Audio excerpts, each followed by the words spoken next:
Hello Lost Boys and Lost Girls, welcome to a very special video on the Second Star channel. After 13 years of waiting, Finding Dory is to hit theaters Friday, June 17, 2016. In honor of such a momentous occasion, today I'm going to be talking about the history and some unknown facts about Finding Nemo. Finding Nemo was released on May 30th, 2003 and is the fifth Pixar animation film. Work first began on the movie in 1997, but physical production actually started in January 2000 with a crew of 180 people. Nemo is a reference to Captain Nemo from Jules Verne's 20,000 Leagues Under the Sea. It also means no one in Latin. Ironically, the Captain Nemo ride in Disneyland was replaced with the Finding Nemo submarine voyage on June 11, 2007. Finding Nemo was the first movie to surpass 1994's The Lion-King to become the highest grossing animation film in its opening weekend. In response to the feat, Lion-King producer Don Hahn remarked, "It's about time." The animators studied the facial expression of dogs for the fish, particularly the eyes.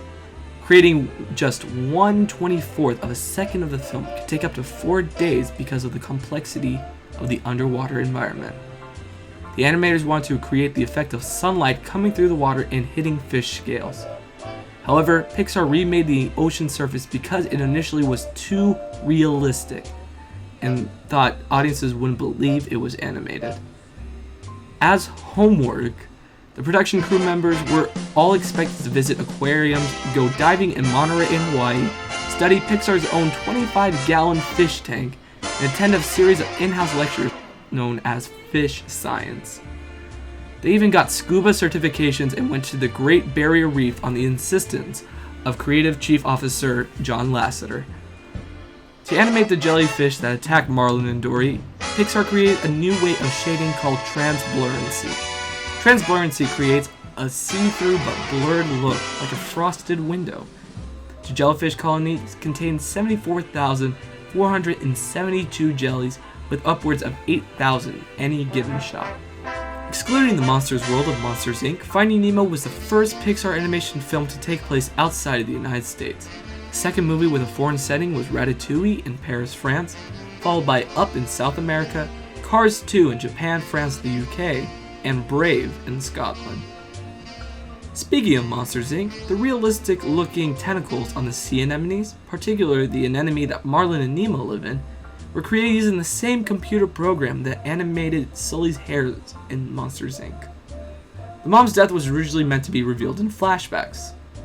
However, director Andrew Stanton decided Marlin came off overprotective and figured it best to start off with a backstory to make the clownfish justified in his trepidations and therefore more appealing to the audiences.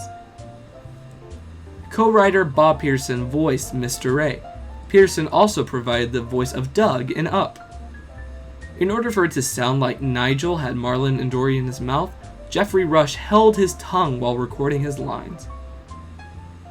Nigel's line, "Fish gotta swim, birds gotta eat," references a lyric from Broadway musical show Bones. The original line is "Fish gotta swim, birds gotta fly" from the song Can't Help Lovin' That Man.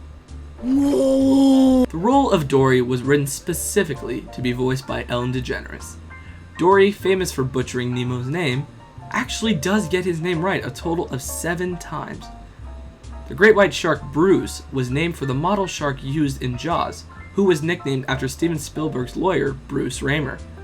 Side note, the original model shark used in Jaws is currently at the bottom of the Atlantic Ocean. Good luck trying to retrieve that, Spielberg.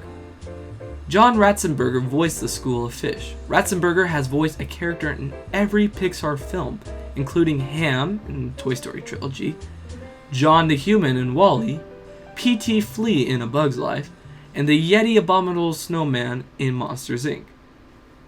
There are roughly 200 turtles in the background of the Turtle Drive sequence. In Blu-ray DVD commentary, the directors reveal that the turtles are ultimately headed to Hawaii, and that their shell patterns mimic Hawaiian shirt designs. I wonder if that has anything to do with John Lasseter and his collection of Hawaiian shirts. The names of the 2 primary turtles are also the names of 2 popular citrus soda brands, Crush and Squirt. Squirt the sea turtle is voiced by Nicholas Bird, the son of Pixar director Brad Bird. Director Andrew Stanton voiced Crush the sea turtle. He did it for the film's rough cut, but never intended to do the final version. The voice was so popular with test audiences that he agreed to do it for real. Stanton recorded all of Crush's dialogue lying on his couch in his office. On May 5, 2013, Reddit user Cybersonic posted a picture of an orthodontic clinic in Sydney owned by P. Sherman DDS located on 42 Wallaby Way, Sydney.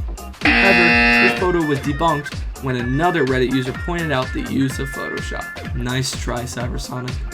The dentist's waiting room is modeled after an actual dentist's office in Emeryville, California, where Pixar Animation Studios is located.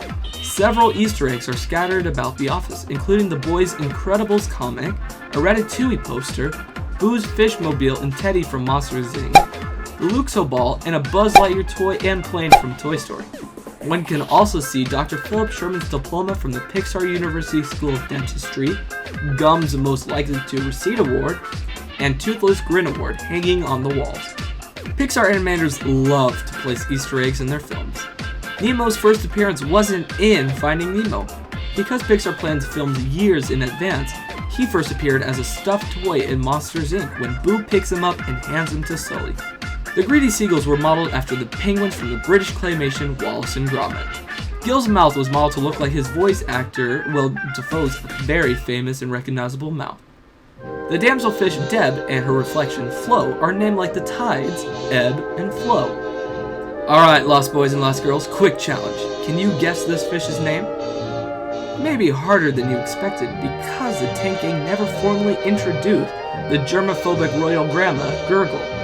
He is the only one never mentioned by name. It was only later to be revealed as Gurgle in the credits.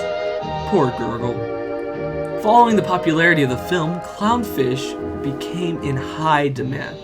It's estimated that almost 50% of the world's population of clownfish were taken from their natural habitats. Clownfish can breed in captivity, but blue tankfish, the type of fish that Dory is, cannot. Blue tankfish feed on the algae that grows on the coral reefs, stopping coral from overpopulating. So please, Lost Boys and Lost Girls, don't go to your local pet store and try to pick yourself up a Dory. But if you have to, please do it in a couple of months. In response to the film, several sewage treatment facilities released a warning cautioning children not to free their fish down the drain. In the Pixar film, Gil says a total of 2 times, all drains lead to the ocean. Although drains do in fact lead to the ocean, water has to be treated first. Otherwise we would... swimming in our own... Exactly, Gurgle. All water is broken and treated within the plants and would ground fish in the process. That's not a fate that I want for Nemo. Finding Nemo is the second Pixar movie to have the words "the end" appear in the final scene. The first was A Bug's Life, and the third was Ratatouille, which was written in French. There you have it, Lost folks. Hopefully you learned a thing or two through this subaquatic voyage of unwrapping the history of Finding Nemo. Don't forget to dive back into the EAC and swim this Friday to a theater near you to watch the long-awaited Finding Dory. Until next time, keep on flying 7 star to the right and straight on till morning.